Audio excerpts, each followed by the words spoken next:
Todos, sejam todos bem-vindos. É um prazer estarmos aqui mais uma vez com os irmãos para que possamos adorar ao Senhor.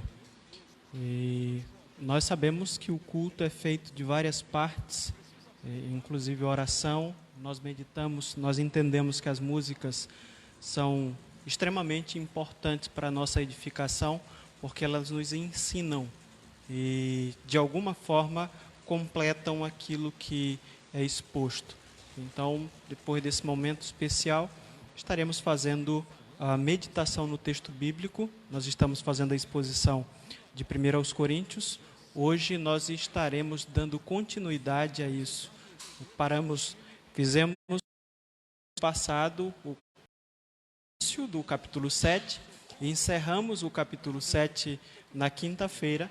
E hoje estaremos fazendo a exposição do capítulo 8. Eu peço que todos aqueles que forem encontrando 1 aos Coríntios, capítulo 8, se coloquem em pé para que nós texto bíblico. Diferente de alguns que dizem assim, se coloquem em pé em reverência à palavra de Deus, eu geralmente peço para que se coloquem em pé para que eu saiba que você encontrou o texto. Eu entendo que a reverência pode ser em pé, pode ser sentado, pode ser de joelho. O coração é que tem que estar reverente. Se você acha que vai reverenciá-lo em pé, então que seja os dois, para eu saber e para reverenciá-lo. 1 aos Coríntios, capítulo 8, nós iremos fazer a leitura do texto. Esse texto iremos expor todo, porque é um texto pequeno, e eu acredito que dá tempo de fazermos. O texto diz assim: com respeito aos alimentos sacrificados aos ídolos, sabemos que todos temos conhecimento. O conhecimento traz orgulho, mas o amor edifica. Quem pensa conhecer alguma coisa, ainda não conhece como deveria, mas quem ama a Deus, este é conhecido por Deus. Portanto, em relação ao alimento sacrificado aos ídolos, sabemos que o ídolo não significa nada no mundo e que só existe um Deus. Pois mesmo que haja os chamados deuses, quer no céu, quer na terra, como de fato há muitos deuses e muitos senhores, para nós, porém, há um único Deus, o Pai de quem vêm todas as coisas e para quem vivemos, e um só Senhor, Jesus Cristo, por meio de quem vieram todas as coisas e por meio de quem vivemos. Contudo, nem todos têm esse conhecimento. Alguns, ainda habituados com os ídolos, comem esse alimento como se fosse um sacrifício idólatra. E como a consciência deles é fraca, esta fica contaminada. A comida, porém, não nos torna aceitáveis diante de Deus. Não seremos piores se não comermos, nem melhores se comermos. Contudo, tenham cuidado para que o exercício da liberdade de vocês não se torne uma pedra de tropeço para os fracos. Pois se alguém que tem a consciência fraca vir você, que tem este conhecimento, comer num templo de ídolos, não será induzido a comer do que foi sacrificado a ídolos? O irmão fraco, por quem Cristo morreu, é destruído por causa do conhecimento que você tem.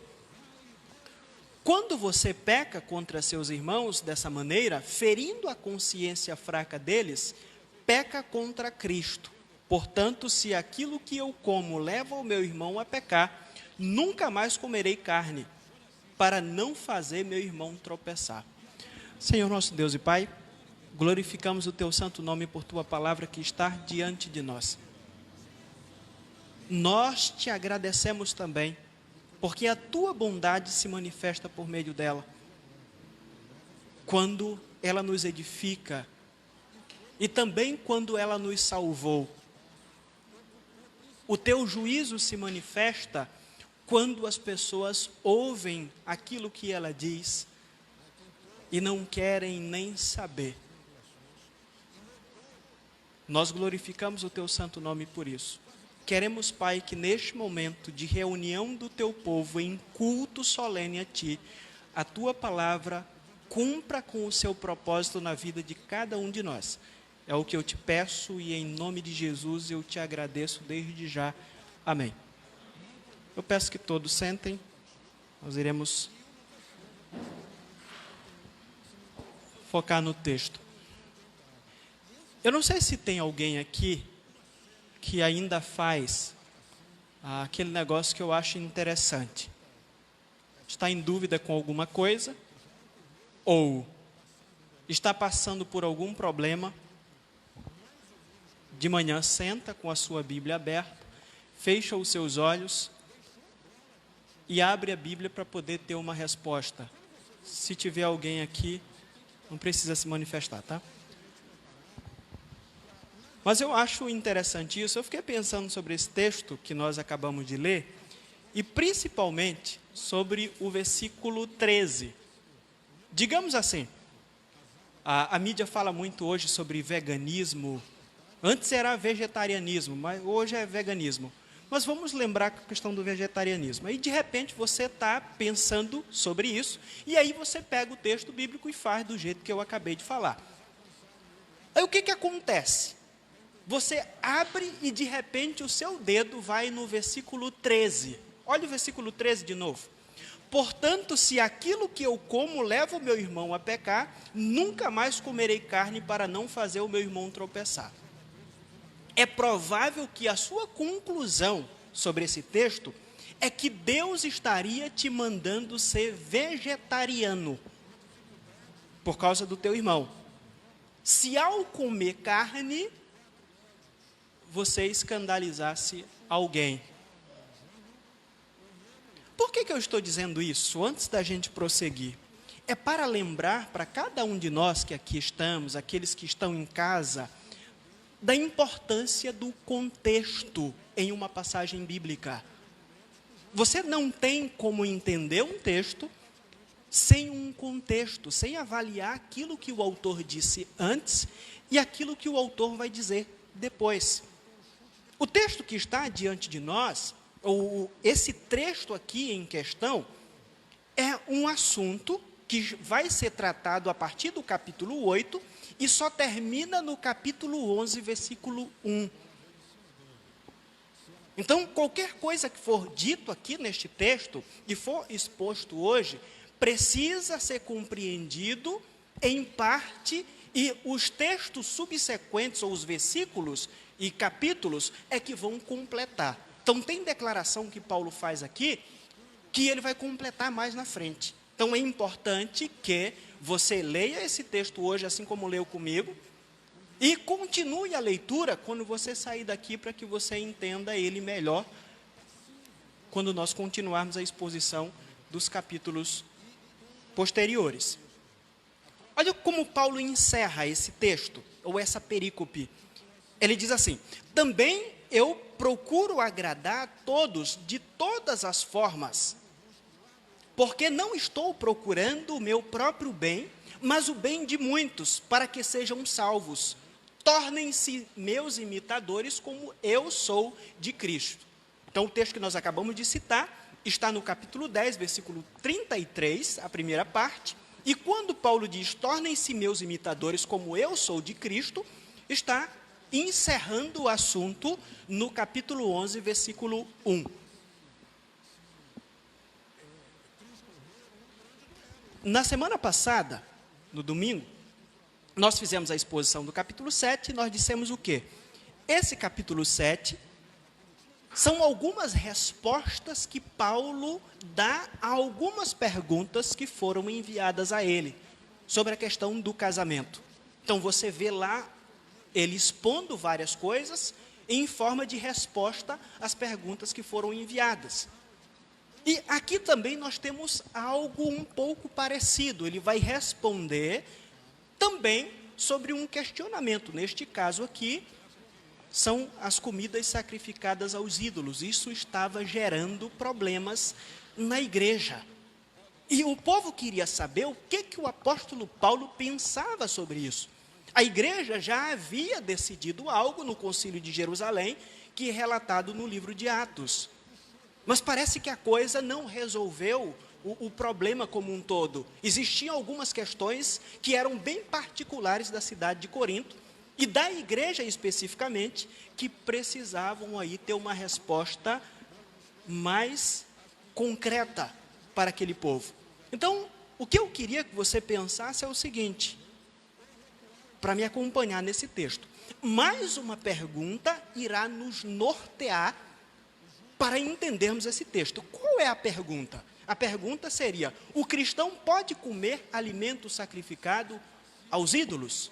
É isso que Paulo está respondendo nesses capítulos. Capítulo 8, capítulo 9, capítulo 10 e encerra lá no versículo 1 do capítulo 11. E você vai entender. Você vai ler o capítulo 9, parece que ele não tem nada a ver, porque Paulo vai falar sobre viagem missionária, sobre levar mulher. Ele diz que Pedro levava a sua esposa, e aí se você cochilar quando terminar a leitura do capítulo 8 e entrar no capítulo 9, vai achar que Paulo já acabou o assunto. Então, eu peço que você não durma para me acompanhar bem nesse texto. O que consideramos sobre esse texto? Antes de tudo, eu preciso considerar o bem-estar do meu irmão. Essa é a resposta, ou o resumo da resposta que Paulo vai dar a esses irmãos que estão fazendo o seguinte questionamento: o cristão pode comer comida sacrificada aos ídolos? Paulo diz: antes de tudo, eu preciso considerar o bem-estar espiritual do meu irmão. Vamos lá. Neste capítulo, nós temos 3 destaques importantes que fundamentam aquilo que vai ser dito acerca desse assunto. O primeiro deles é o seguinte: as nossas decisões devem ser norteadas pelo amor que sentimos por Deus. Então, o texto que está aí diante de você tem essa ideia. E aí nós colocamos aqui algo que era importante, ou que é importante para a nossa compreensão do texto. Era impossível ir ao mercado de Corinto e não se deparar com algum tipo de carne oferecida a ídolos ou Deus. Isso era algo comum. Daí vinha essa pergunta que foi enviada ao apóstolo Paulo. E aí nós temos outro destaque a fazer. Dos animais oferecidos aos deuses, temos uma espécie de divisão.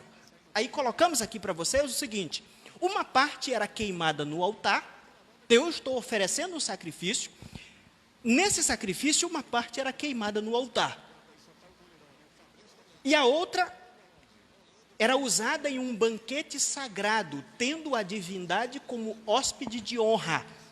Essa outra parte, para entendermos o que está na cabeça das pessoas. O que sobrava era vendido nos mercados. Então, era dividida em 3 partes.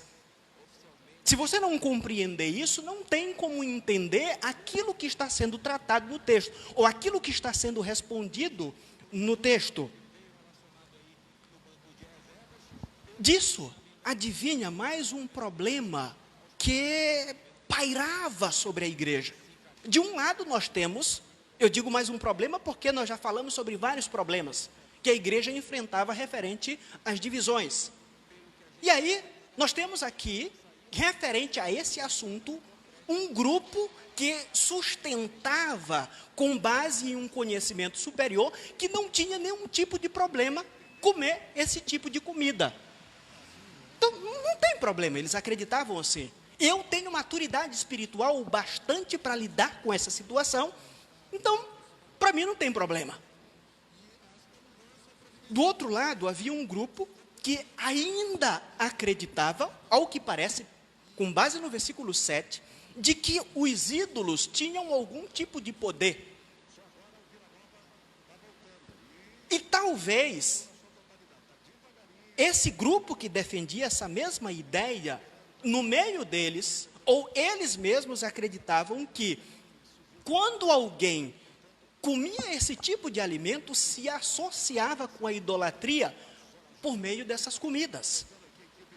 Então, por isso, esse grupo estava dizendo o seguinte: não, nós não podemos comer. Olha só que problema grande. No capítulo 7, nós dissemos que tinham irmãos que estavam pensando assim: agora que eu sou crente, a minha esposa e eu devemos ter um relacionamento de amizade apenas. Não iremos mais ter nenhum tipo de relacionamento íntimo, porque isso é pecado. E Paulo precisou tratar dizendo que não se deve privar um ao outro do relacionamento íntimo. Existiam vários tipos de coisas que nós tratamos anteriormente, então a igreja estava embrenhada com vários tipos de pensamentos. E além disso, nós temos agora um grupo que também, quanto à questão do alimento, pensa dessa forma: eu sou superior, eu tenho um conhecimento mais profundo do que vocês que são fracos na fé, e isso não me atinge. Eu estou também exercendo a minha liberdade para fazer esse tipo de coisa. E aí a briga estava grande. A igreja estava dividida em torno daquele assunto também. E aí nós temos o versículo dizendo: com respeito aos alimentos sacrificados aos ídolos, sabemos que todos temos conhecimento. O conhecimento traz orgulho, mas o amor edifica. É como se Paulo estivesse entrando com os dois pés no peito daqueles irmãos que se julgavam superiores e estavam agindo com base num conhecimento superior, da forma que eles entendiam ser melhor.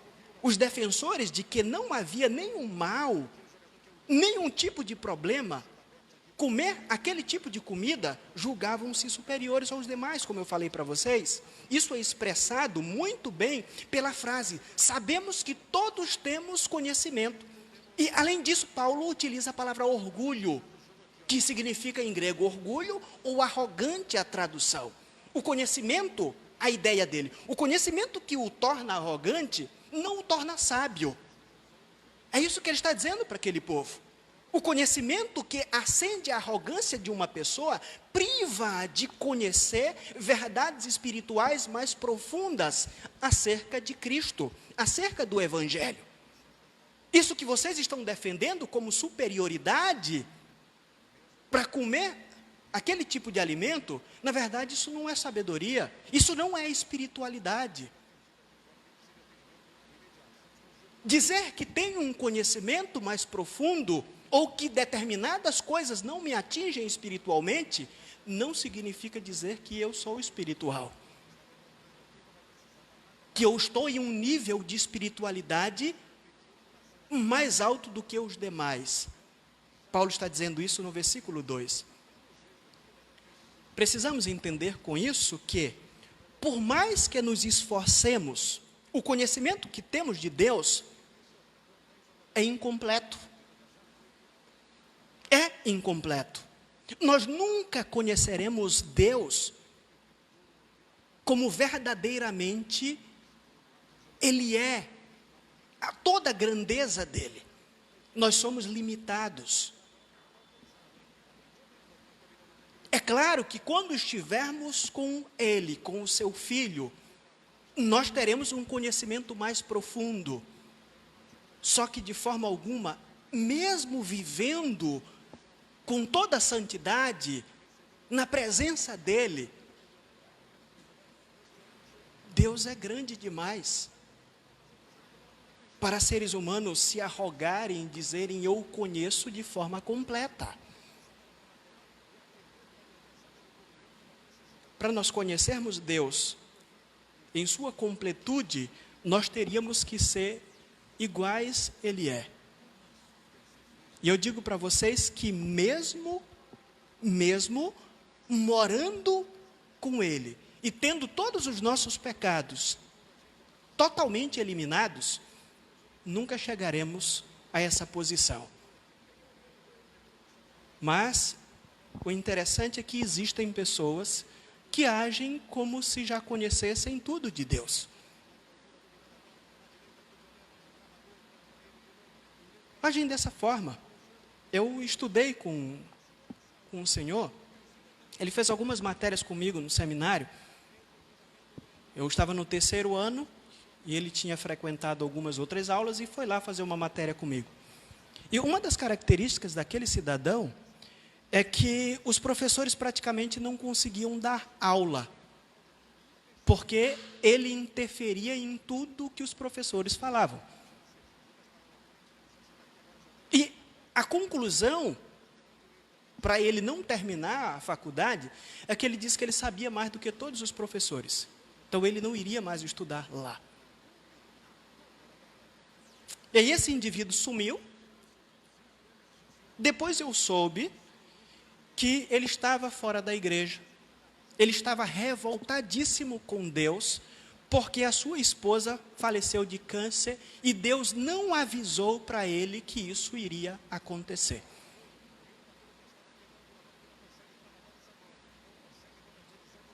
Parece que o que acontecia em Corinto não está tão distante de nós. Talvez você não seja igual àquelas pessoas lá de Corinto. Talvez você não seja igual a essa pessoa a qual eu me refiro, mas esteja trilhando. Então pense muito bem sobre aquilo que está sendo dito. Por mais que nos esforcemos, o conhecimento que temos de Deus estará incompleto. Por isso nós não podemos de forma alguma achar que temos todas as respostas ou soluções para as demandas que surgem em nosso meio, com base em nós mesmos, com base em nossas próprias respostas para as coisas.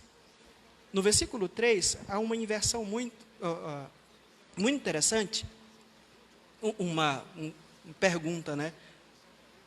Uma colocação, desculpe, que tinha como objetivo fazer aqueles irmãos pensar. O que ele diz aqui? Mas quem ama a Deus, este é conhecido por Deus. O verdadeiro conhecimento de Deus, Paulo está dizendo, produz amor a Ele. E quando o amamos, temos um relacionamento íntimo com a sua pessoa. Mais uma vez, mas quem ama a Deus, este é conhecido por Deus. É conhecido por Deus. Ele faz essa inversão, na verdade, que é o que eu estava colocando aqui, da seguinte maneira: ele começa dizendo que essas pessoas, ou ele atribui a ele mesmo esse conhecimento, usa o termo para dizer, ou para contextualizar a situação, e de repente ele fala sobre esse conhecimento em Deus também. E aí ele faz a declaração, mas quem ama a Deus, este é conhecido por Deus. Para dizer que o verdadeiro conhecimento de Deus produz amor a Ele. E quando o amamos, temos um relacionamento íntimo com a sua pessoa. Ele diz, as nossas decisões devem levar em consideração esse amor que sentimos por Ele. E não nós mesmos. Não deve centralizar tudo em nós, dizendo, eu posso, porque isso não me atinge. Ele diz, pensem em Deus. Eu tenho dito que muitas pessoas que parecem ser crentes fiéis, que não vivem uma vida libertina, que são praticantes da fé, irão para o inferno, pelo simples fato de não amarem a Deus. Por que eu digo isso? Existem pessoas que estão na igreja porque têm medo de ir para o inferno.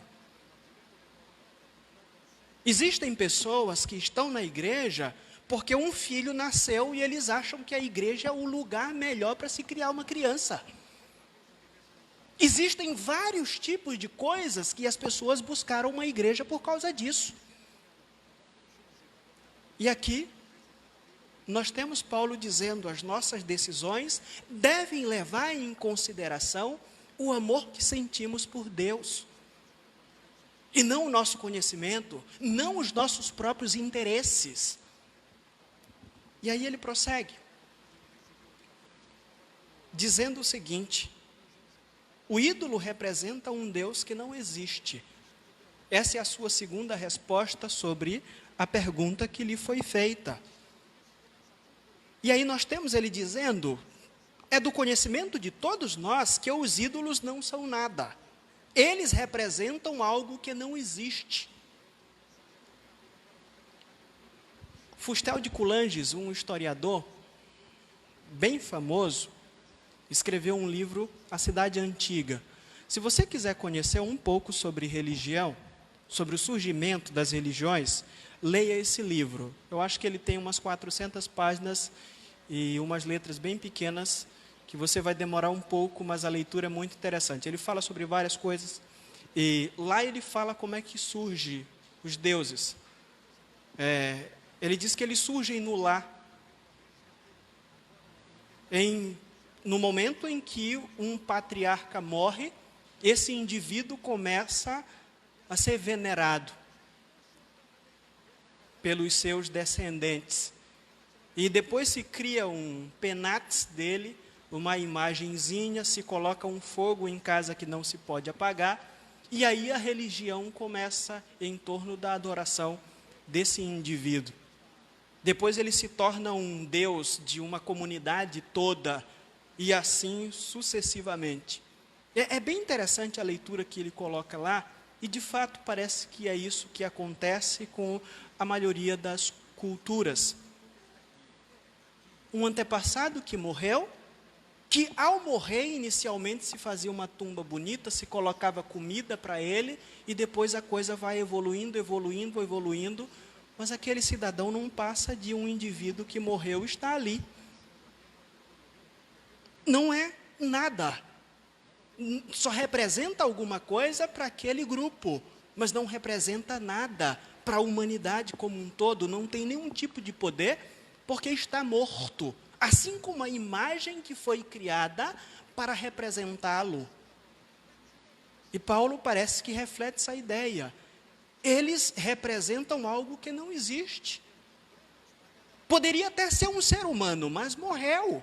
O Deus que nós servimos não é assim. E aí, temos a seguinte colocação: portanto, em relação ao alimento sacrificado aos ídolos, sabemos que o ídolo não significa nada no mundo e que só existe um Deus. E aí no versículo 5 e o versículo 6, Paulo reforça que os ídolos não são nada. E para isso afirma que há os chamados deuses e senhores, que são muitos.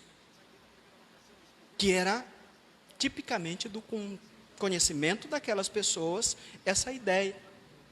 Mas faz uma declaração: no entanto, para os cristãos, só há um Deus e Pai, que é diferente dos ídolos mortos. Ele diz: nós vivemos para Ele. Nós vivemos para Ele. O único Senhor, Jesus Cristo, que é diferente dos ídolos que não produzem nada, pois não possuem vida, todas as coisas foram criadas através dEle. Por intermédio dEle, nós vivemos. No versículo 6. E aí, depois disso, ele retorna mais uma vez ao seu argumento inicial e usa a palavra gnosis, que é a palavra conhecimento que ele está usando. Ele usa dois tipos de palavra para se referir ao conhecimento. A gnosis, que é um conhecimento mais experimental, onde você conhece a coisa de uma forma mais profunda, e a palavra sabemos, que é outro tipo de conhecimento mais superficial. E aí ele retorna a palavra gnosis para prosseguir com aquilo que ele está dizendo. E conclui dizendo que nem todos acreditam dessa forma. Existem aqueles que, acostumados com os ídolos, comem a carne como se fosse um sacrifício idólatra. Versículo 7. O resultado é que ficam, ou ficavam depois, com um peso de consciência. Eles pensavam assim: eu pequei contra Deus, porque eu pratiquei esse tipo de coisa. Eu quero contextualizar esse texto a uma moda bem brasileira. Eu já vi várias situações, desde quando eu faço parte de uma igreja batista, eu ouço as pessoas contarem algum evento que aconteceu. O primeiro líder que eu tive contou que uma vez ele estava trabalhando de pedreiro e de repente lhe foi servida uma galinha que vocês chamam uma cabidela. E ele já ia comer.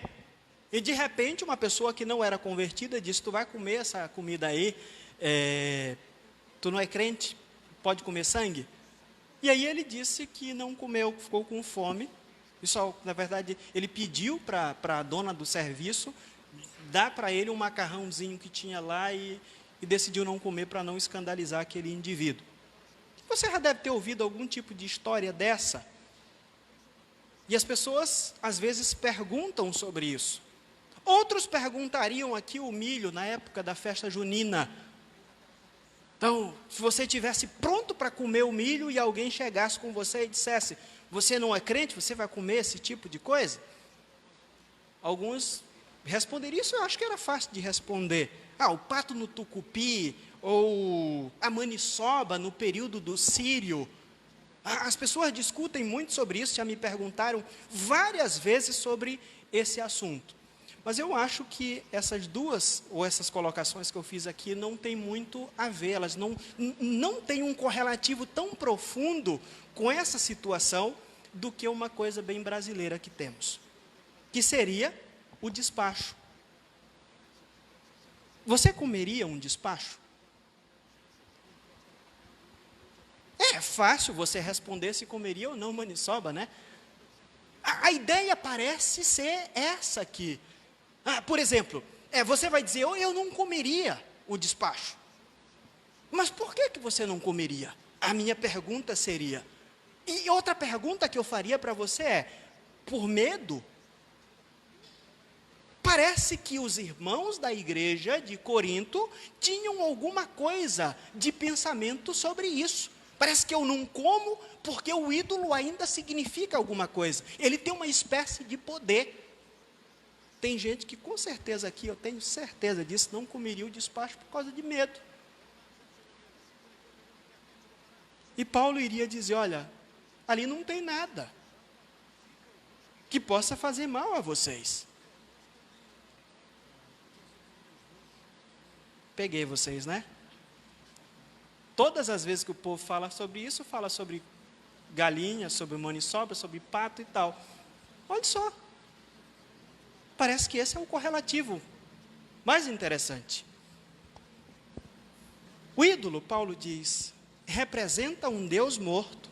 E nós vivemos e servimos a um Deus vivo e todo-poderoso. Nós vivemos diante dele. Nós servimos a um Deus que é poderoso. Essas coisas são mínimas. E aí ele prossegue e chega ao terceiro. Ou a terceira colocação, que vai do versículo 8 ao versículo 13. Às vezes é necessário abrir mão de algo em favor dos meus irmãos em Cristo. E aí nós fazemos uma declaração aqui, que parece que resume um pouco aquilo que está sendo dito. Não é uma comida pura que nos aproxima de Deus, mas sim um coração puro.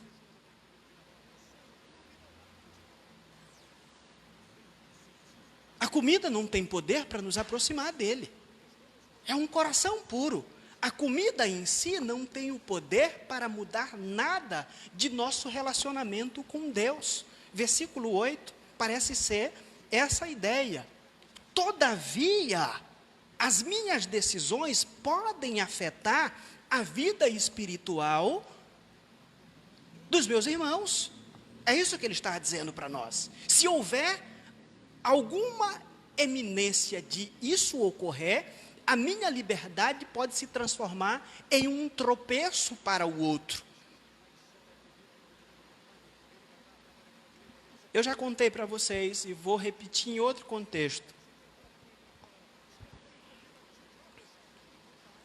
Quando eu era pequeno, eu disse para vocês certa vez, eu fui frequentar uma igreja, eu acho que com 9 anos de idade, e essa igreja não permitia jogar bola. Eu disse, não permitia jogar bola, só que lá na frente de casa era o campo. E eu gostava da bola. E eu joguei um dia, e quando eu joguei, eu me senti culpado porque eu tinha perdido a minha salvação. Domingo eu fui na EBD, oraram por mim, de manhã, de tarde eu fui jogar bola. Domingo de manhã Deus escreveu meu nome no livro da vida e de tarde ele apagou. Foi essa a minha compreensão. E aí, para acabar a história, ou para acabar de acertar, como diz o meu pai, passaram-se alguns anos, cheguei na igreja batista, comecei a frequentar a igreja, e aí vem a maldita bola de novo. E eu estava jogando lá na frente de casa e o líder da igreja, que era batista, apesar de ser batista, também era contrário ao futebol, me viu. E o meu pai disse, depois que o cara saiu, meu pai disse assim, tu não tem vergonha na cara não, rapaz? Tu é crente, tu está jogando bola e o pastor da tua igreja passou aí e te viu. Vergonha muito grande para mim. Aquilo foi um tropeço durante vários momentos de minha vida. E eu me sentia culpado por praticar esse negócio. Até eu compreender que não era bem essa questão conforme as pessoas me explicavam, conforme elas me ensinavam. Existem pessoas atualmente que pensam assim, a vida é minha, eu faço dela o que eu quiser. Eu poderia ter dito isso ao meu pai, eu poderia ter dito isso aos líderes da igreja, mas acabei sendo prejudicado. E deixei para lá e as coisas foram passando e eu cheguei à conclusão que eu deveria chegar acerca disso. Mas até isso acontecer, com certeza eu devo ter escandalizado algumas pessoas, inclusive o meu pai. Vamos avaliar o nosso contexto. Todos os dias você vê alguém dizendo assim, a vida é minha, eu faço dela o que eu quiser.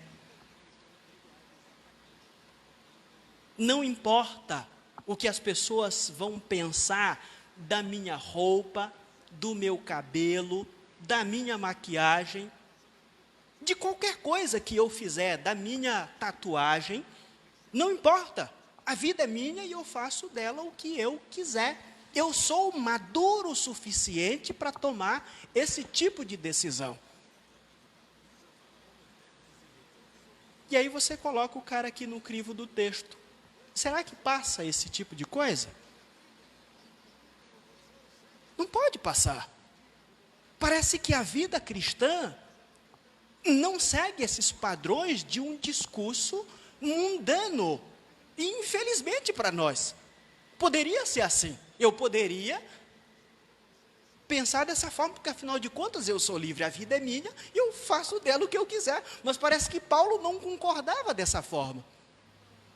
E nem o Espírito Santo de Deus, porque foi o Espírito Santo de Deus que disse que ele deveria dar essa resposta. As minhas decisões podem afetar a vida espiritual de meus irmãos. Se houver alguma eminência disso ocorrer, eu tenho que parar imediatamente para não me tornar uma pedra de tropeço para o outro. O versículo 10 é explicativo e, ao mesmo tempo, confronta com um questionamento. E o questionamento é o seguinte: o irmão que estava totalmente livre da idolatria entendia que os ídolos não significavam nada. E por isso ia comer normalmente as refeições no templo do ídolo.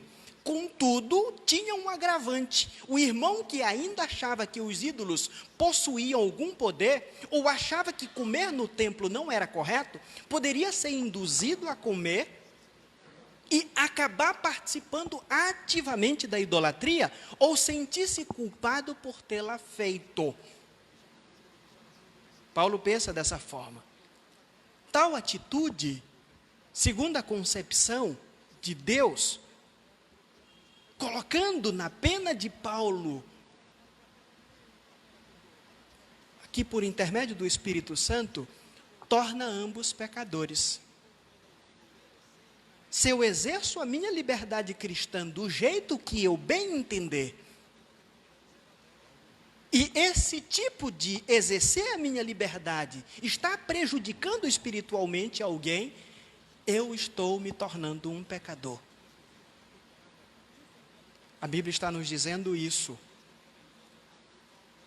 Eu me torno pecador porque eu não pensei no outro antes de agir.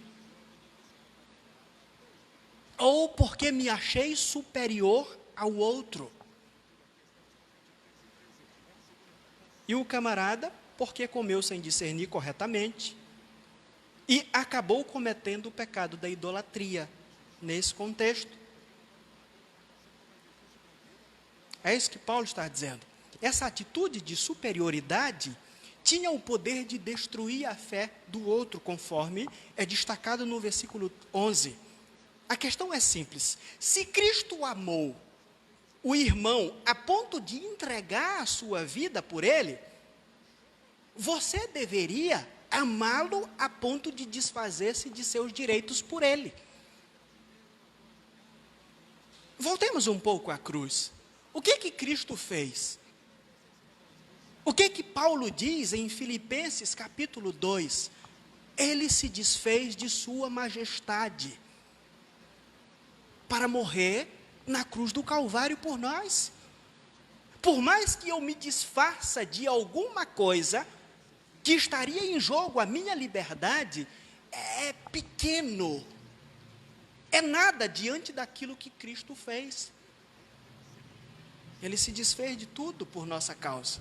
E aí eu digo assim, não, a vida é minha, eu faço dela o que eu quiser. Se estiver escandalizando você, problema. Quem pensa assim e não mudar vai para o inferno. E o outro que tropeçar por causa disso também vai. E vocês vão ter que viver agarradinho lá pelo resto da eternidade.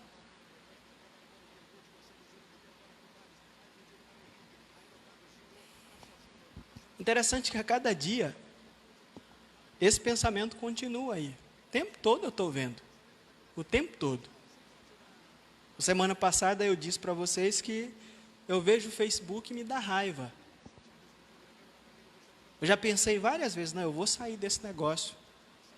E um dos principais motivos pelos quais eu penso em ir, por causa de alguns crentes, que tem algumas coisas tão assim fundamentais, tão leite, mingau, que tem gente que não consegue entender. E dá raiva. Dá raiva porque às vezes a gente pensa, eu estou perdendo tempo. Dá vontade de abrir o machado e colocar a Bíblia lá dentro. E costura de novo para ver se faz algum efeito. Você prega, Jesus Cristo morreu, se desfez de tudo, e o cara vai lá, a vida é minha, eu faço dela o que eu quiser.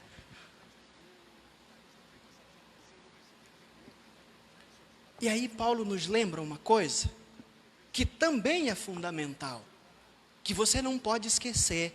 O pecado contra o próximo é também o pecado contra Cristo, contra a pessoa divina.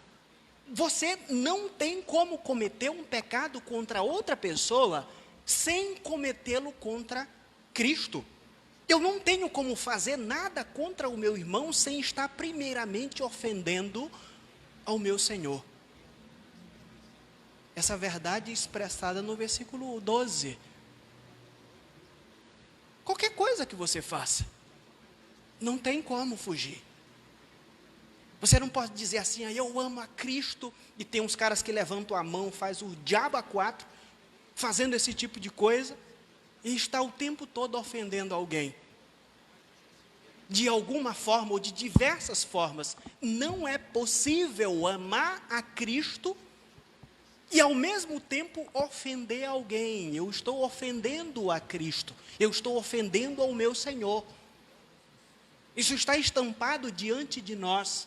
Paulo poderia ter dito assim, gente, sobre isso, lembrem o que o Concílio de Jerusalém definiu. Mas não, ele disse, olha, antes de tudo, considerem o bem-estar espiritual do seu irmão. E aí vai fazer algumas declarações. Diante de tudo aquilo que eu falei, se o que eu faço está afetando a vida espiritual de alguém, eu devo parar de fazer imediatamente. Caso contrário, eu não estarei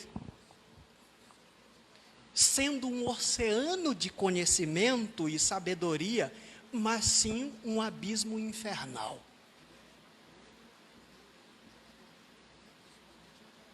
Os irmãos lá de Corinto estavam achando assim, eu sou um oceano de conhecimento, Essas coisas não me atingem mais. Mas Paulo está dizendo, não, se vocês não pararem com isso, não há um oceano de conhecimento aí, há apenas um abismo infernal.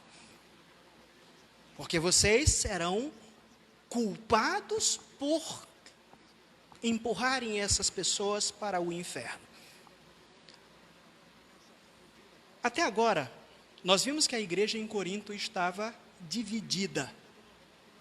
E a cada exposição que nós fazemos, a gente percebe que ela estava dividida muito mais do que conseguimos imaginar. Até agora nós vimos, por exemplo, que ela estava dividida em torno de líderes, que foram os versos iniciais, os capítulos iniciais. Nós vimos que ela estava dividida em torno da imoralidade de um de seus membros, que foi o texto que foi exposto pelo irmão Estevão.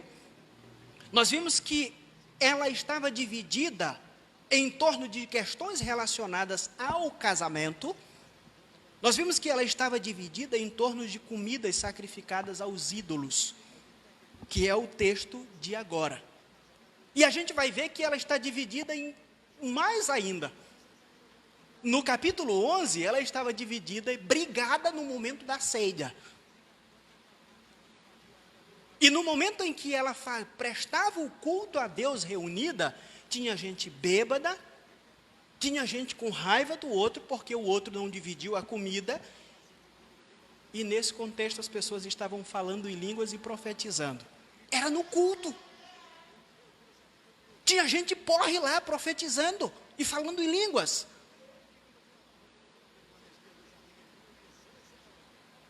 William Berkeley, comentando esta passagem, afirma que existem 3 princípios eternamente válidos ensinados aqui, e eu tirei algumas coisas. Está 3 pontinhos onde eu tirei alguma coisa, mas eu tive que citar praticamente tudo que ele disse, porque eu achei fantástico. O Rafael vai colocar aqui, ele diz assim: primeiro princípio válido, o que é seguro para um homem pode não sê-lo para o outro. Pode ser que sejamos o suficientemente fortes para resistir certo tipo de tentações, mas também pode ser que outros não o sejam. Isso é um princípio eternamente válido.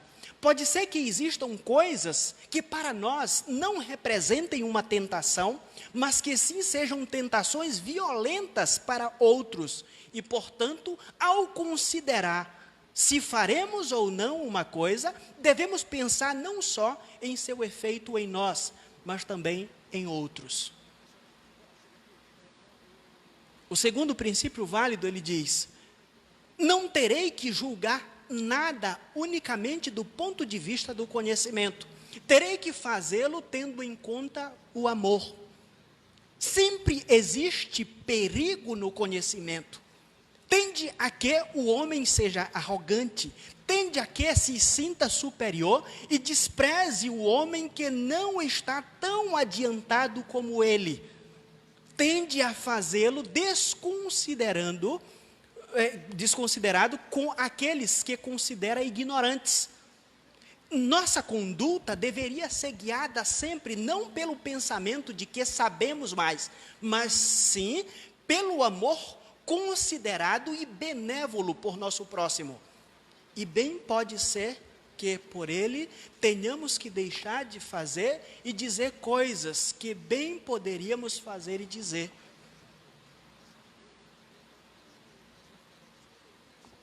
Tudo isto nos leva à verdade maior de todas. Ninguém tem direito a reclamar um direito, recorrer a um capricho ou exigir uma prerrogativa que possa ser a ruína de outrem. Pode ser que conte com a força e a vontade para manter-se em seu lugar, mas não só deve pensar em si mesmo, deve pensar no irmão mais fraco. Um prazer que possa ser a ruína de outrem não é um prazer, é um pecado. Eu acho que isso resume tudo aquilo que nós já falamos aqui. Eu queria que você saísse daqui considerando o outro. em todas as suas decisões, a começar da sua casa,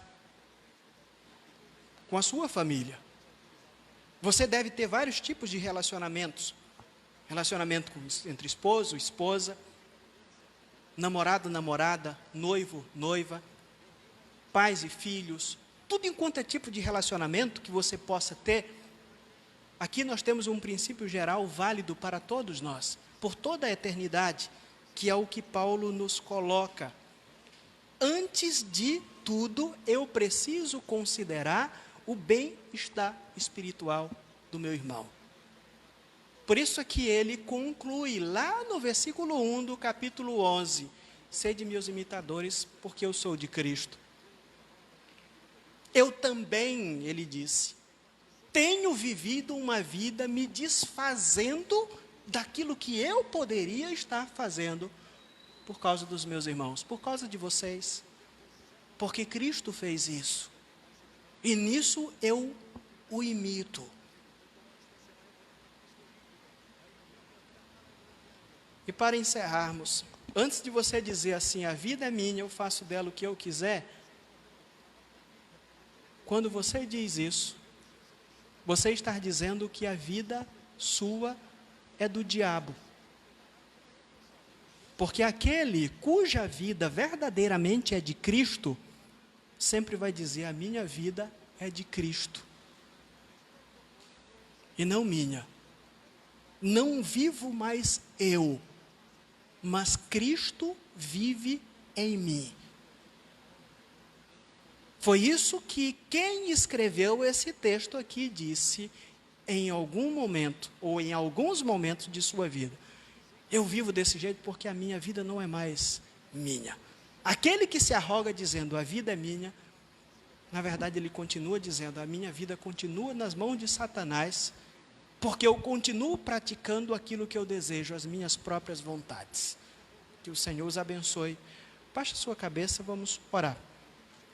Nosso Deus, a Tua palavra está exposta diante de nós, de forma imperfeita, porque eu sou imperfeito, mas naquilo que é a beleza dela, naquilo que é a sua perfeição para nós, ela se revela de forma maravilhosa, de forma que nos confronta. E nisso nós te somos gratos, porque vemos a tua bondade aí. A tua palavra perfeita diz que o Senhor disciplina aquele a quem Ele ama. E quando a tua palavra nos confronta, nós sentimos isso. Nós sentimos o esticão de orelha, porque há um amor imensurável na Trindade por nós pecadores que aqui estamos. Eu te peço, Senhor, de forma humilde, que o amor que nos alcançou possa jorrar dos nossos corações de uma forma tão profunda, mas tão profunda que possa chegar em outros. Que as pessoas olhem para nós, que elas percebam que nós somos cristãos sinceros, não pela nossa face carrancuda, mas pelo amor que jorra dos nossos corações, porque continuamente está sendo derramado do trono de Deus, na pessoa do Santo Espírito de Deus, para as nossas vidas. Senhor nosso Deus, nós só somos capazes de nos desfazermos, de abrirmos mão de nossa liberdade, se for o Senhor que nos ajudar a fazermos isso. Nós somos incapazes de abrirmos mão dos nossos direitos. Essa semana eu ouvi de uma criança de 6 anos de idade, que dizia, minha irmã me fez isso, e eu tenho que fazer isso contra ela, porque isso é justo. Nós temos esse senso. de pagar com a mesma moeda. Nós achamos que temos que estar em busca da justiça o tempo todo e para isso não podemos nos desfazer de nada. Nós vivemos em um século onde as pessoas marcham o tempo todo, defendem uma marcha em busca dos seus direitos. E aí vem o Senhor e nos diz que nós não podemos ser assim. Que antes de colocarmos os nossos direitos em prática ou de lutarmos por eles, nós devemos olhar para os nossos irmãos. Isso só nos faz lembrar da cruz, do sacrifício que foi feito por nós, do Deus que se doou, do Deus que sofreu, que se desfez de sua majestade por nós. São coisas imensuráveis, coisas que dificilmente nós chegaremos a praticá-las de uma forma perfeita. Mas nós estamos aqui reconhecendo que deve ser assim, que tem que ser assim. E por isso nós nos humilhamos diante de Ti para Te pedirmos, nos ajude a sermos assim, porque de nós mesmos nós não temos como ser. E se precisar nos humilhar, nos abater a alma, faça, Pai, porque é isso que vai glorificar a Ti, é isso que vai fazer com que o mundo enxergue que somos diferentes dos demais. É o que eu te peço, em nome de Jesus eu te agradeço, amém. Que o Senhor os abençoe.